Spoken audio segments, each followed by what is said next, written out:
Vamos a ir ahora con la palabra del Señor. Y esta semana, voy a decirlo tal cual, ¿vale? Pero es que esta semana me he sentido más indigno que nunca para poder compartir hoy con vosotros. Probablemente es porque he estado enfermo y cuando estoy enfermo me afecta mucho y me baja mucho el ánimo, ¿vale? No es que siempre esté arriba y con los ánimos a flor de piel, pero me ha costado mucho.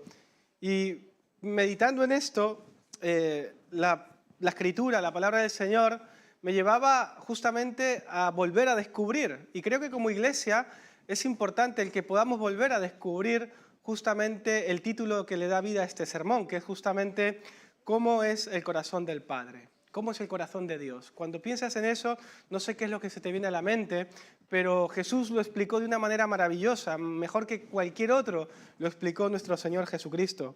De hecho, la Biblia nos habla acerca de la adoración, por ejemplo, y dice que aquellos que le adoran deben adorarle en espíritu y en verdad también, es decir, de una manera sincera, de una manera honesta. No significa simplemente cantar canciones o levantar las manos o arrodillarte, sino realmente de una ofrenda derramada delante de Él, con un corazón honesto, sincero y que se humilla, ¿no es cierto?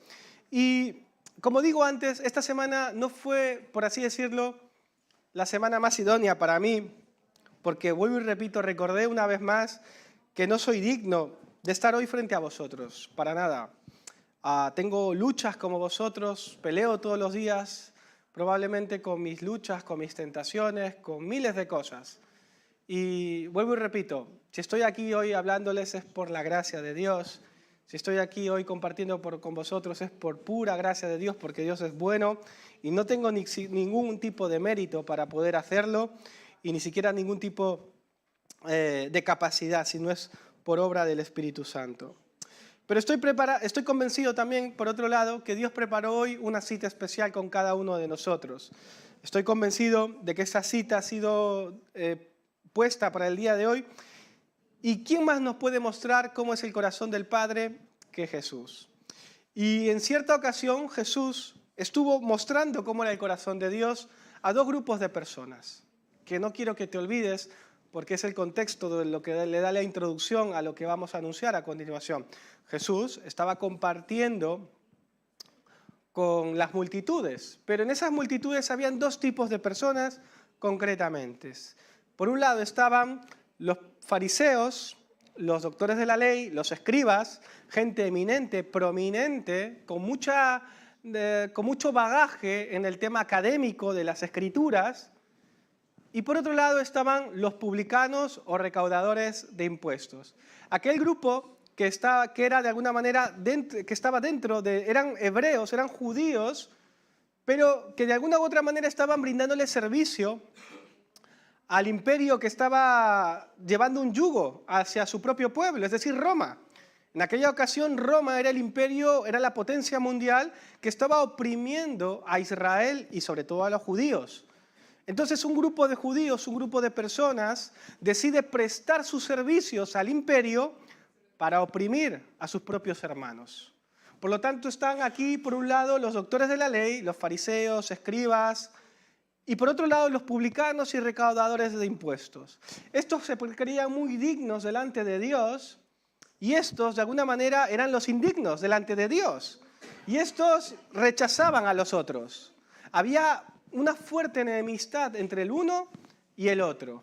¿De acuerdo? Unos se creían muy dignos y otros probablemente se creían a lo mejor muy indignos.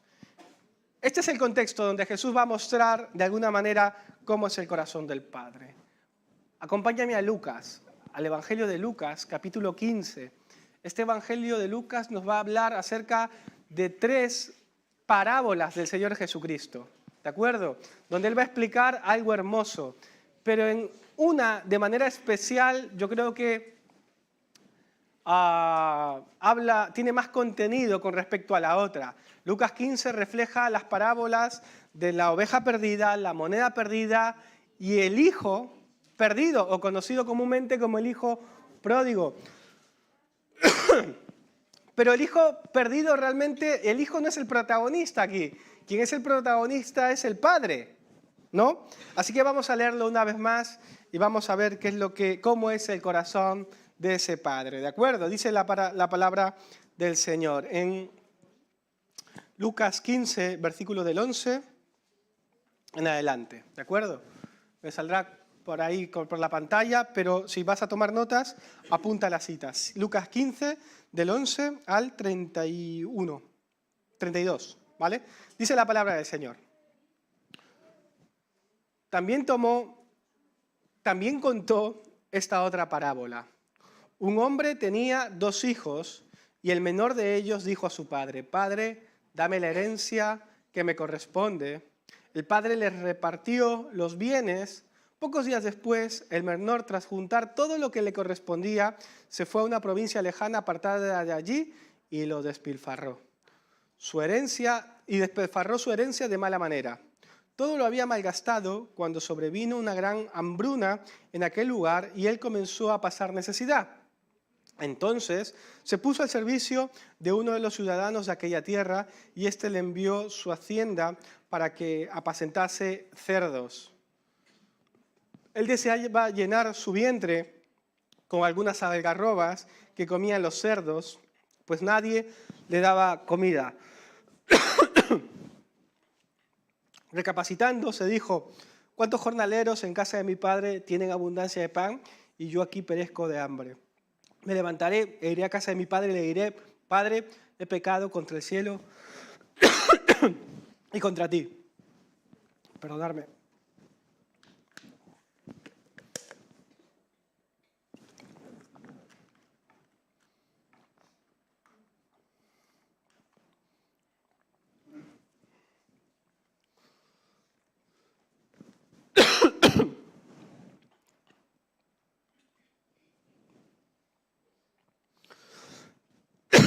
Padre, he pecado contra el cielo y contra ti, ya no soy digno de ser llamado hijo tuyo. Trátame como a uno de tus jornaleros. Y abandonando el país se dirigió a la casa de su padre.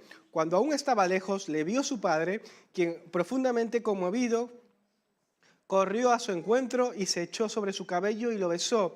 Y el hijo le dijo: Padre, he pecado contra el cielo y contra ti. Ya no merezco que me llames hijo. Pero el padre dijo a sus siervos: Sacad el mejor vestido y vestidle, ponedle un anillo en el dedo y calzado en sus pies.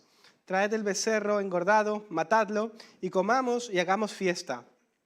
Porque este hijo mío ha muerto y ha vuelto a la vida. Se había perdido y ha sido hallado. Y comenzaron la celebración.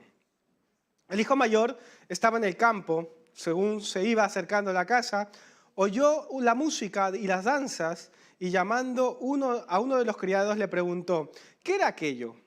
El criado le dijo: tu hermano ha regresado y tu padre ha hecho matar al becerro engordado por haberlo recobrado sano y salvo. El hijo mayor se enojó y no quería entrar. Entonces salió su padre y le rogó que entrara. Mas él respondió al padre: desde hace muchos años vengo trabajando para ti sin desobedecerte en nada, y tú jamás me has dado ni siquiera un cabrito para hacer fiesta con mis amigos. Pero cuando vino este hijo tuyo, que ha malgastado tus bienes con rameras, has hecho matar para él el becerro engordado. El padre entonces le dijo: hijo, tú siempre has estado conmigo y todas mis cosas son tuyas. Pero era necesario hacer fiesta y alegrarnos porque tu hermano estaba muerto y ha vuelto a la vida. Se había perdido y ha sido hallado. Hasta ahí la palabra del Señor, ¿vale? Y vuelvo y te repito. ¿Quiénes estaban alrededor escuchando esta parábola? Los doctores de la ley, los judíos, y por otro lado los publicanos y los recaudadores de impuestos, ¿verdad? La audiencia de Jesús, mejor dicho, la audiencia en la que Jesús va a contar esta parábola, va a mostrar de alguna manera cómo es en realidad el corazón del Padre. Y probablemente has escuchado cientos, no, miles de sermones acerca de este pasaje del Hijo Pródigo. Es un pasaje muy conocido que muchas personas han hablado, han comentado, han predicado, han expuesto de manera maravillosa. Y yo aquí no pretendo ser un iluminado más que lo haga de manera diferente, pero hay algunos detalles que esta semana sobre todo me mostraba la Escritura. Te quiero poner en contexto de esta parábola. Primero que nada, esta parábola nos va a mostrar no solamente el corazón del padre, sino también el corazón de sus dos hijos. Por un lado, el corazón del primero, del que se va, el hijo menor. ¿Vale? Te quiero hablar acerca de la herencia. ¿Cómo se generaba la herencia en aquella época? Bueno, este hijo menor le pide la herencia a su padre diciéndole: Padre, dame la parte que me corresponde a mí. Y eso era algo natural, era algo normal. Los hijos heredaban las posesiones de sus padres. Creo que hasta el día de hoy todavía ocurre este hecho, ¿no? Los hijos heredaban la herencia de sus padres. Pero hay un pequeño detalle que no podemos pasar de lado, y es que heredaban la herencia de los padres, los bienes de los padres, siempre y cuando los padres ya habían muerto. En vida, eso era un escándalo. Decirle a su padre que le dé la herencia, en vida el padre era decirle: papá, quiero que estés muerto para yo beneficiarme de lo que tú has logrado. Prefiero que tú estés muerto que para yo beneficiarme de aquello que tú has logrado. Y eso es una locura, es algo aberrante, es algo que en ese contexto, y creo que en este tiempo también sería hasta más que una falta de respeto. En otras palabras, este hijo desea que su padre esté muerto, que se muera, que no exista más. ¿Sabes una cosa? El padre podría haberlo denunciado, podría haberlo llevado a los ancianos, el padre podría haberlo agarrado a patadas, sacarlo de la casa, y absolutamente nadie le hubiera dicho nada al padre. Porque el padre está haciendo lo correcto, porque un hijo así, de alguna manera, no merece que un padre le dé algo, le proporcione algo, no lo merece. Y este padre podría hasta denunciarlo, y a este hijo no solamente lo meterían a la cárcel, sino que inclusive hasta probablemente le harían un castigo muy fuerte. Pero este padre actúa de manera diferente. Este padre nos muestra algo diferente. Este padre, dice la Escritura, repartió sus bienes. Fíjate, repartió sus bienes. La palabra bienes viene del griego, que quiere decir bios. De ahí, por ejemplo, viene la palabra biología. Y esa palabra bios quiere decir vida, vida natural. Porque hay otra palabra en la Escritura que es zoe, que quiere decir con la vida abundante, la vida eterna que nos regala Dios. Pero esta palabra bienes viene de esta palabra bios. Y en otras palabras, el hijo le está diciendo: papá, dame la mitad de tu vida. Quiero la mitad de lo que tú posees. Quiero lo que es mío y lo que de alguna u otra manera me pertenece. Y en aquellos tiempos, la vida estaba relacionado según lo que uno poseía. Por ejemplo, si tú eras pescador y tenías, por ejemplo, varios botes, pues tu vida eran los botes. Si tú eras carpintero y tenías muchas maderas, muchas herramientas, esa era tu vida. Si tú eras agricultor, tenía que ver con tu tierra, ¿verdad? Y la tierra de alguna manera era lo que reflejaba la vida en aquellos momentos. Y según la cantidad de tierra que tenías, no solamente obtenías mayor recursos, sino que la cantidad de tierra reflejaba tu estatus dentro de la sociedad, dentro de la cultura. A más tierras, más estatus tenías. La gente te miraba de otra manera, ¿no es cierto? Y cuando el padre moría, cuando el patriarca de familia moría, la repartición siempre era más o menos igual. Primero que nada la mitad de todo era para el hijo mayor. El hijo mayor se supone que era quien heredaba la mitad de todo, básicamente para preservar la unidad de la familia. Y la otra mitad iba repartido entre los demás hermanos. Por ejemplo, la mitad de la mitad le pertenecía al segundo hermano, y la mitad de la mitad, dependiendo de los hijos que uno tenía, iba repartiéndose de esa manera. Pero siempre de mayor a menor iba la mayor proporción a cada uno de ellos. ¿De acuerdo? Entonces, lo que le está pidiendo este hijo menor a su padre, en otras palabras, era que él vendiera la mitad de sus bienes y se lo diera a él, para de alguna manera usarlo como a él se le antojase. Este hijo, ¿sabéis una cosa, hermanos? A este hijo no le importa a su padre. Le importa lo que su padre tiene. Le importan los bienes de su padre y lo que puede obtener de su padre. Y ¿sabéis una cosa? En ocasiones hay personas así, con Dios. Hay personas que buscan aquello de lo cual pueden obtener de parte de Dios, pero no buscan verdaderamente a Dios.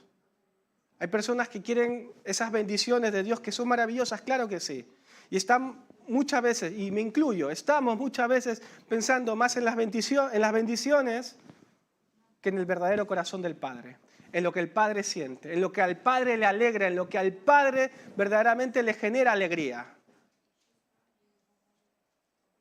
Este hijo refleja un corazón interesado. Y en ocasiones no nos pasa a lo mejor así con Dios también. ¿Por qué hacemos lo que hacemos? ¿Por qué invertimos en lo que invertimos? ¿No será porque muchas veces queremos también aquello que el Padre tiene y no lo que el Padre desea? El corazón de este hijo menor refleja un corazón interesado. No le importa el Padre, sino los bienes del Padre. Y la pregunta es entonces, ¿cómo es el corazón de este padre? El corazón de este padre es un corazón que se desgarra por su hijo. Dice la Escritura que el hijo se va a un lugar lejano, malgasta su dinero tontamente y cuando ya no tiene nada, absolutamente nada, lo ha desperdiciado, muerto de hambre, empieza a querer inclusive el alimento de los cerdos. Y aquí es interesante lo que dice Jesús porque los cerdos en la cultura hebrea son animales inmundos. Los hebreos no son capaces de comer el buen jamón que tú y yo comemos, el buen chorizo que tú y yo a veces comemos, ¿verdad? Era otro tiempo, era otra cultura, estamos hablando de un contexto diferente. Pero Jesús pone en relieve algo interesante. El hijo, un hebreo, un judío, se va a comer e intenta, o mejor dicho, anhela la comida inmunda de los cerdos. Al punto ese, llega este hijo al momento de perder todo. Cuando ya no tiene nada, muerto de hambre, emprende el camino a casa. Y es ahí donde reacciona y dice, en casa de mi padre hay muchos jornaleros y tienen abundancia y yo aquí estoy pereciendo, yo aquí estoy pereciendo de hambre. ¿Y sabes lo que hace? Trama un plan, ¿viste? Y a veces nos pasa, no sé si te ha pasado, pero a veces somos así. Tramamos un plan como para retornar, para volver en nuestras fuerzas, en nuestra sabiduría, ¿no? Y este hijo es así, trama un plan para volver a su casa y quiere hacerse, fíjate, él es hijo, pero quiere hacerse jornalero. No quiere la identidad de hijo. Quiere simplemente seguir en la misma línea con el interés y quiere hacerse jornalero. Piensa ganarse nuevamente la gracia de su padre con su trabajo, quiere ganarse el favor del padre con su esfuerzo, porque un jornalero aquí, por ejemplo, no es lo mismo que un esclavo. Un jornalero en estos tiempos era alguien que iba a trabajar al campo bajo su patrón, una jornada laboral, y luego se volvía a su casa y simplemente era una especie de empleado y trabajaba por una jornal. Pero un esclavo era alguien que vivía dentro de la casa de su patrón y le servía solamente a él. Y él dice, no, yo quiero ser jornalero ahora de mi padre. Y de esa manera emprende la vuelta a casa. Y ahí es donde ocurre el meollo de esta parábola probablemente, o uno de los meollos que ocurre. Emprende la vuelta a casa y ¿quién está en la puerta esperándole? El padre. El padre no se ha movido de esa puerta, no se ha movido de esa ventana, divisando en qué momento podría llegar aquel hijo que de alguna manera rechazó su amor por sus bienes. El corazón del padre es movido. El corazón del padre es algo que se mueve latentemente. Y yo no sé si tú alguna vez lo has podido experimentar, pero sabes, la Biblia nos dice que Dios nos ama, que Dios te ama, así como tú eres, y no por cómo debería ser. Dios te ama. Este padre corre hacia su hijo lo coge entre sus brazos y lo besa. Y esto es algo interesante porque, ¿sabéis una cosa? Los patriarcas en esta época no corren. Los niños corren, los esclavos corren, las mujeres pueden llegar a correr inclusive, pero los hombres, jefes de familia, no corren. Eso es una tarea sobre todo para esclavos. De hecho, no podían correr básicamente porque simplemente hecho de correr significaba un movimiento abrupto. ¿Cuál es ese movimiento abrupto? ¿Sabes? En esa época las personas se vestían con túnicas y para correr una persona tenía que levantarse la túnica y correr, ¿verdad? Y al correr podría dejar a plena vista sus piernas. Y eso para este tiempo es una aberración. Un jefe de familia no hace esto. Eso es una vergüenza. Eso es pasar una vergüenza. Pero a este jefe de familia no le importa eso. No le importa la vergüenza que puede llegar a pasar porque su hijo está volviendo a él. Y él solo quiere abrazarlo, solo quiere besarlo, solo quiere pasar tiempo con él. Y yo me hacía pregunta esta semana, ¿cuántas veces Dios anhela pasar tiempo conmigo? ¿Cuántas veces Dios anhela pasar tiempo contigo? Muchas veces. ¿Y acaso eso no es lo que hizo Dios también? Dejar su trono, su reino, pasar humillación, acabamos de celebrar la cena del Señor, pasar vergüenza, para que tú y yo podamos tener acceso a Él, para que tú y yo podamos tener una relación con Él. A este hombre no le importa la vergüenza, no le importa el estatus, lo que dirán, solo quiere abrazar y reposar su cabeza sobre el hombro de su hijo y besarlo hasta no cansarse más. El corazón de este padre es movido por amor. Y hermano, hermana, yo no sé cuánto sabes de la Biblia, no me interesa tampoco, pero hay una cosa que sí es importante. ¿Realmente conoces el amor de Dios? ¿Realmente comprendes hasta qué altura Dios te ama? ¿Hasta qué estatus Dios es capaz de dejar todo por ti? La Biblia dice que Cristo Jesús murió en esa cruz por ti y por mí, y ahí se demuestra la prueba de amor. ¿Y sabes lo que más dice la Biblia? Que si nadie en esta historia del universo hubiera necesitado que Cristo Jesús muriera, y solamente tú necesitases que Cristo hubiese venido y morir en esa cruz, Cristo lo hubiese hecho igual. Porque aquí estamos hablando de un hijo que necesita, o mejor dicho, sí, que necesita el abrazo del Padre. Este Padre le da anillo, le da ropa, sandalias. El anillo en ese tiempo significaba una señal muy importante, es decir, cada familia tenía un anillo y ese anillo reflejaba que eras parte de esa familia. Este hijo había perdido su anillo, malgastándolo. Pero es que ahora este padre le restituye el anillo. Cada familia de renombre tenía un anillo familiar y este padre está restituyendo de esta manera a este hijo. Mientras que este hijo solamente quiere ganarse el favor del padre siendo un jornalero, trabajando, el padre lo restituye gratuitamente. Gratuitamente. El corazón del padre es movido por gracia.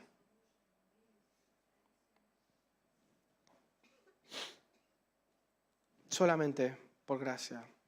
Lo que ocurre después es maravilloso porque hacen un festín y la orden es matar un becerro gordo, un becerro engordado, dice el texto. Y en esos tiempos esta comida era un manjar, era algo muy preciado, no era como hoy en día, que igual pues por ahí nosotros tenemos de alguna manera más acceso a eso, ¿verdad? Pero en este tiempo era un manjar preciado, una delicatese y algo muy costoso. Y al recuperar el hijo, el texto dice literalmente, mi hijo estaba muerto y ha vuelto a la vida. El corazón del Padre no solamente es movido por amor y movido por gracia, sino que es un corazón que ahora es lleno de gozo y de alegría. Ese es el corazón del Padre, movido por amor, por gracia, pero es que también movido por alegría cuando su hijo vuelve a casa. Hacen un festín de esta manera. Y ¿sabes? La historia podría aquí terminar. Jesús podría haberle puesto un punto final, y haber terminado esta historia y hubiera quedado genial, genial. Pero la historia continúa, según lo que hemos leído con el texto. Y nos ha mostrado un corazón, el primer corazón, el corazón del hijo menor, un corazón movido por interés, que no le importa el padre, sino lo que el padre le puede dar. Pero aquí también va a demostrar el corazón de otro hijo, el hijo mayor. El hermano mayor probablemente estaría en su jornada diaria, que siempre está haciendo sus deberes o sus cosas, y de repente empieza a escuchar la música cerca de su casa. Empieza a escuchar unas carcajadas, mientras que pasa un sirviente de su padre, él va y le pregunta, ¿qué está pasando? ¿Qué está pasando en casa, no? Y el sirviente le dice, tu hermano ha regresado y tu padre ha matado un becerro gordo. ¿Y sabes? El hijo mayor se enoja tanto por lo que había hecho su padre, que no quería entrar. De hecho, el texto nos dice que se queda fuera. El padre ahora sale de la fiesta a por su hijo mayor y va a donde el hijo mayor y le empieza a rogar, le dice, hijo, vente a la fiesta, celebra conmigo. Tu hermano que estaba muerto ha vuelto a la vida. Pero el texto nos dice que este hijo no quiso entrar. Y le dijo, papá, yo siempre te he obedecido. Papá, yo siempre he cumplido todo lo que tú me has dicho. Papá, siempre he hecho lo que se supone que debía de hacer. Y le dice, ni un cabrito me has dado para celebrar con mis amigos. Este hijo refleja una cosa. Este hijo no se alegra por las cosas que alegran el corazón del padre. De hecho, no le llama mi hermano a su hermano, sino le llama a ese hijo tuyo, de manera despectiva. Este hijo está más centrado en lo que ha generado el gasto de la bienvenida a su hermano que en aquello que realmente le alegra el corazón, o mejor dicho, que llena de gozo el corazón del padre. ¿Sabes? A este hijo en definitiva tampoco le importa el padre, sino que también le importa lo que el padre tiene y no está dispuesto a compartirlo con su hermano. Él dice, he cumplido todo lo que tú me has mandado, he cumplido todo lo que tú me has dicho, tus mandamientos. Y sabes, hermanos, también hay personas así como este hijo mayor. Personas que se creen que han cumplido todo, que se creen demasiado buenas, que piensan que merecen el favor de Dios. Y en ocasiones nos olvidamos que todo lo que recibimos es por gracia, como hablábamos el domingo pasado. Que lo que hacemos es porque queremos alegrar el corazón de Dios, pero no para obtener un beneficio intrínseco de parte de Dios. Aunque ya lo obtenemos, la vida eterna, no hay mayor beneficio que eso. Pero a veces que tenemos este corazón del hijo mayor también muchas veces. Que no nos importa lo que le alegra el corazón del Padre, sino que nos alegra probablemente, mejor dicho, lo que el Padre puede generar o darnos a nosotros. La motivación de este hijo es cumplir y hacer lo que el Padre tiene, o mejor dicho, lo que el Padre quiere, pero no se interesa por el corazón del Padre. A este hijo no le alegran las cosas del Padre y no piensa compartir la mesa, su mesa, con su hermano. No hay, en su justicia no hay espacio para la gracia. Y la historia termina así. Este sí es el final de la historia. Un hijo que hizo lo malo, pero se arrepintió. Y un hijo, que hizo lo bueno, pero motivado por las cosas del padre y que se quedó fuera de la fiesta. A uno, al primer hijo, al hijo menor, lo aleja su maldad del padre, porque él quiere ser independiente del padre, pero al no estar bajo la cobertura del padre, perece y tiene la desgracia que le ocurre. Y al otro lo aleja también, ¿sabéis qué lo aleja? Su bondad. Parece irónico, pero al otro el hijo se cree suficientemente bueno, merecedor, que lo aleja su bondad. Y en el fondo también él quiere ser un ser independiente al padre, porque su bondad está movida por el interés de las cosas que el padre tiene y lo que le puede dar. Y hay personas, por ejemplo, que creen que tienen el derecho de exigirle cosas a Dios. Y como dijimos la semana pasada, ahí sacamos el decreto, te decreto Dios, te reclamo Dios, reclamo mi bendición, o las frases o los eslogans, reclama tu bendición a Dios. Hermano, hermana, esto es gracia pura de Dios.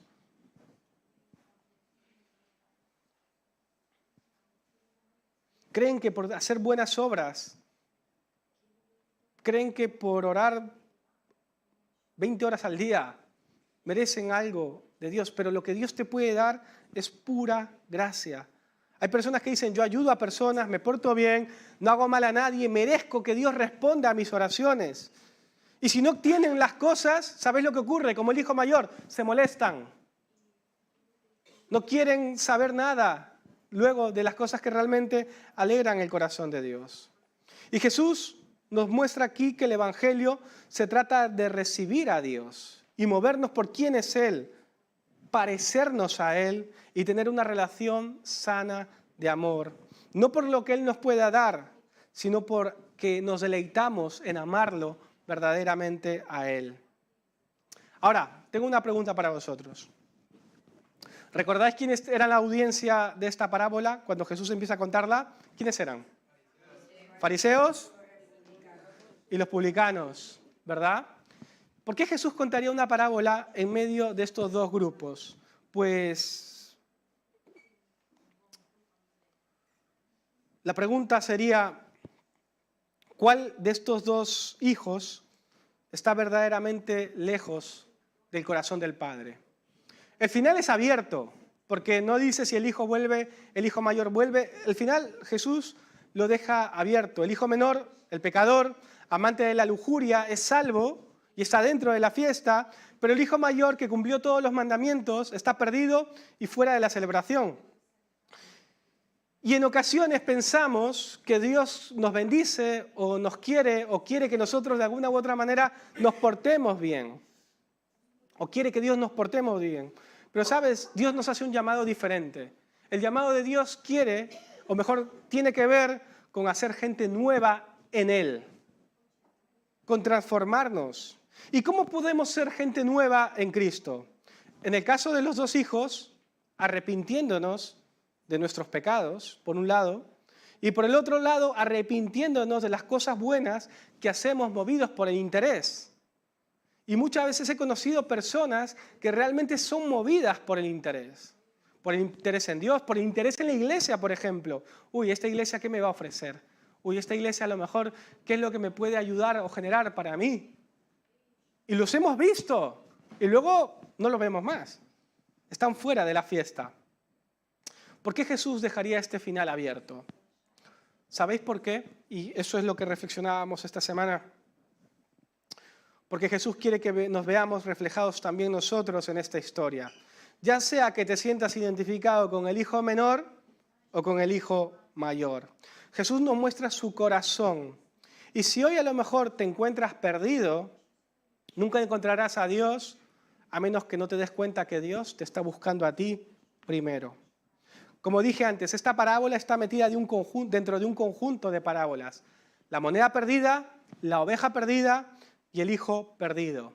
En la moneda perdida hay una moneda que se pierde y hay una mujer que va a buscarla, ¿verdad? En la oveja perdida hay una oveja que se separa de las 99 y ¿quién va a buscarla? El pastor. Y en la del hijo perdido, ¿quién va a buscar al hijo perdido? Nadie, ¿verdad? Nadie va a buscarlo. ¿Quién se supone que debía haberlo ido a buscar? ¿El padre? No, el hermano mayor. ¿Sabéis por qué? Porque el hermano mayor ahora es heredero de toda la herencia del padre. Es decir, lo que el padre ahora tiene, lo poco que tiene el padre, o lo que le ha quedado al padre, ¿de quién es? Del hijo mayor, ¿verdad? Y este hijo mayor que ha cumplido todos los mandamientos del padre, que ha hecho de alguna manera todo lo que el padre ha querido, ha estado en la casa del padre, pero no se ha dado cuenta que todo le pertenece a él. Y este es el final abierto de Jesús. El hijo mayor es el que recibe la mayor herencia, y al recibir la mayor herencia es quien se tiene que encargar de la unidad de toda la familia, de que la familia se preserve cuando el padre ya no esté. Y es el hijo mayor quien tendría que ir a buscar a su hermano, sin importarle lo que fuese. El hermano se fue, él despreció al padre, pero es que el hijo mayor en esta historia no vemos que le dice, oye, ¿qué estás haciendo? No vemos que le hace recapacitar, reflexionar. Y la pregunta es, ¿por qué Jesús dejaría entonces esta historia así abierta? ¿Sabéis por qué? Entendía yo esta semana. Es porque la audiencia de Jesús, fariseos y publicanos, de alguna manera, ellos sabían también quiénes eran quienes tenían que ir a buscar a sus hermanos perdidos, los mayores. Los hermanos mayores debían haber hablado con su padre, con Dios, e ir a por los publicanos. No solamente rechazarlos, sino ir a por ellos, hacerles volver a casa. Al principio, cuando el padre repartió sus bienes, al hijo menor, todo lo demás que había quedado era para el hijo mayor. Todo le pertenecía ya a él. Los anillos, las sandalias, la casa, la tierra, los becerros, las túnicas, todo le pertenecía a él. Y cuando el padre gratuitamente le da el anillo al hijo menor para restituirlo como familia, lo da a costa del hermano mayor, porque todo le pertenece a él. Es decir, el menor lo recibe gratuitamente, pero hay un costo. Hay un costo que le corresponde en este caso al hermano mayor. Pero el hermano de esta parábola es un mal hermano. Está enfadado por todo lo que genera ese costo, porque él cree que su hermano menor no lo merece. Y Jesús lo que hace es cambiar las reglas de juego en este caso y hace que nosotros, que tú y yo y la audiencia original intente sentir y experimentar la necesidad de un buen hermano mayor. Y ahora la pregunta es, nosotros sí tenemos un buen hermano mayor. ¿Sabes quién es quien deja todo su reino, su gloria, deja al Padre inclusive, por venir a este mundo e ir a por aquellos que estábamos perdidos? Nuestro buen hermano mayor. A él no le importa pasar vergüenzas, a él no le importa dejar su reino, su trono, su gloria, por venir a buscarme a mí, por venir a buscarte a ti. Y este es el sentir de esta parábola que esta semana estábamos reflexionando. Esta parábola la deja abierta porque entendemos que hay una necesidad de encontrar un verdadero hermano mayor, un buen hermano mayor.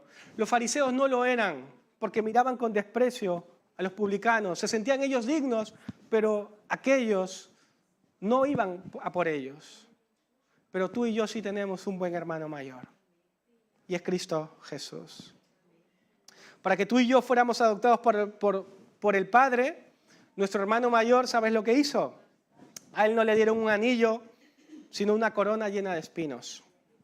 No le dieron un becerro engordado, sino vinagre amarga. No le recibieron con los brazos abiertos, sino que lo golpearon, lo humillaron, lo desnudaron y lo pusieron en una cruz. Para que tú y yo podamos volver nuevamente a casa. Para que tú y yo volvamos nuevamente a esos brazos del Padre. Es triste porque el hermano menor de la parábola tiene como hermano mayor a un fariseo, a un doctor de la ley. El hermano mayor de esta parábola tiene como hermano mayor a alguien así. Sin embargo, tú y yo hoy tenemos ese hermano mayor, buen hermano mayor que es Jesucristo. Estábamos perdidos y estamos perdidos sin Él. Y quiero terminar esta parábola haciéndote recordar que tú y yo tenemos un buen hermano mayor. Y yo no sé si te has sentido perdido o a lo mejor estás desorientado en tu caminar en esta vida, pero sí hay un llamado y es a volver a casa, a volver verdaderamente al corazón de Dios, al volver a conocer ese corazón maravilloso de nuestro Dios, un corazón que está lleno de gracia, de amor y de alegría, que se alegra cuando tú y yo pasamos tiempo con Él, que está lleno de amor porque nos dice que nos ama con locura y que está lleno de gracia porque nos da aquello que tú y yo no somos capaces de merecernos. Y no puedes merecerlo porque por más que te esfuerces o intentes hacerlo, no vas a lograr que Dios te ame más o menos. Dios te ama con un amor perfecto, con un amor genuino, con un amor pleno en Él. Y quiero terminar orando de esta manera, porque tú y yo tenemos un buen hermano mayor. Y sabes, Ahí donde estás, ¿por qué no cierras un momento tus ojos? ¿Por qué no hablas con tu hermano mayor, Jesús de Nazaret? El que te fue a buscar a ti de verdad, el que me fue a buscar a mí. El que no vio, no le importó tu condición ni mi condición, sino que él dijo, yo voy por él, yo voy por ella. Yo voy a por él. Si hay que sufrir, yo voy por él. No me importa, papá, yo voy por él. Yo voy por ella. Si tengo que atravesar los peores sufrimientos, los peores valles, no me importa, papá, yo quiero ir por él porque le amo, porque quiero que vuelva a casa, porque quiero realmente que él te ame de verdad, porque quiero realmente que él conozca cómo es el corazón del Padre. Y ahí donde estás, en el sitio donde estás ahora mismo, yo no sé si el corazón, a tu corazón le está hablando, te está hablando ahora mismo tu hermano mayor y te susurra, vuelve a casa, deja aquello que realmente te das cuenta que solamente te trae desgracia, solamente te rompe, solamente te roba, te esclaviza, te hace esclavo. Y a lo mejor ahora mismo tu hermano mayor te está diciendo, hey, vuelve verdaderamente a casa, vuelve al corazón de papá. No endurezcas tu corazón. Yo no sé en qué línea o en qué etapa de tu vida estás. Ya sea que si es la primera vez que estás aquí, llevas años aquí, pero si hoy has escuchado este mensaje, yo estoy convencido que hoy nuestro hermano mayor nos dice, lo di todo por ti. No estás perdido. En mí no estás perdido. Yo te he encontrado. Necesitas dos cosas. Arrepentirte, aceptar lo que Jesús hizo por ti y recibirle. Así que, porque ahí donde estás, hablas con tu hermano mayor. Y le dices, gracias por ese sacrificio hermoso. Si no sabes cómo dar pasos en tu vida, dile, enséñame por favor. Necesito que tú trabajes con mi vida. Necesito realmente que tú hagas tu obra en mi corazón, en mi vida. Ayúdame a romper con aquello que me está costando romper. Enséñame a ver a Dios como tú ves. Enséñame a amar a Dios, no por lo que Él me pueda dar o ofrecer o lo que Él tenga, sino verdaderamente porque amo su presencia. Hermano, hermana, Dios nos está haciendo una invitación, un llamado ahora mismo a amar su presencia, la bendita presencia del Señor, su presencia que lo llena todo. Miriam, vente para acá. Vamos a alabar al Señor, pero sigue orando, por favor, porque el hermano mayor de esta parábola, nuestro hermano mayor, verdadero hermano mayor, hoy nos está hablando, hoy está tratando con nosotros. ¿Y sabes? Esta semana, como te dije antes, no fue de las mejores. Y me costaba muchísimo orar, muchísimo leer la Biblia, ¿no sabes? Los horrores que he tenido que pasar para leer la Biblia, y no porque esté ocupado, no porque haya estado haciendo cosas interesantes, no, mi carne. Y experimentaba justamente esto, que mi carne se deleita muchas veces en aquello que me atrapa, en aquello que quiere traerme simplemente esclavitud a mi alma. Y escuchaba desde el fondo de la Biblia, o mejor dicho, de la palabra de Dios, ¿qué era eso? Vuelve a casa. Vuelve a casa. Yo he muerto en esa cruz por ti, he derramado mi sangre por ti. Y no me importa, lo haría 1, 1000, millones de veces más lo haría, porque te amo. Nadie en este mundo te va a amar como yo te amo. Y quiero realmente hacer mi obra en ti, contigo. Quiero pasar tiempo contigo. Quiero que empecemos nuevamente. Quiero que hagamos borrón y cuenta nueva y volvamos a casa juntos. La Escritura nos dice de que un día ese hermano mayor va a volver por nosotros nuevamente. Pero ya no porque estemos perdidos, sino volverá para llevarnos a casa nuevamente. Porque nuestra casa no está en este mundo. Nuestra casa está ahí con nuestro papá. Y nos llevará, y cuando ese Padre, gran Padre lleno de amor, de gracia y de alegría, nos vea, no mirará mis méritos, sino mirará los méritos de Cristo en mí. Pero para que eso ocurra, tú tienes que recibir a Jesús. Tú tienes que recibirle como Salvador, como Señor. Tienes que aceptar lo que Él hizo por ti, arrepentirte, dejar tu vida, tomar tu cruz todos los días y seguirle. Y ahí donde estás, por favor, cierra los ojos. No quiero que te distraigas con nada, pero yo no sé si aquí hay alguien que hoy necesita realmente volver a casa. Si hay alguien aquí que hoy necesita realmente recibir al Señor, que ha entendido esa necesidad de que el hermano mayor lo dio todo por él y que él tiene que vivir por y para él. Si hay alguien aquí, por favor, queremos orar por ti. No queremos que te vayas de igual manera. Queremos bendecir tu vida. Queremos acompañarte. Queremos decirte, oye, Dios te ama y este abrazo es de parte de Jesús. ¿Hay alguien aquí que hoy necesita? Amén, amén. Dios te bendiga. Puedes bajar tu mano, amén.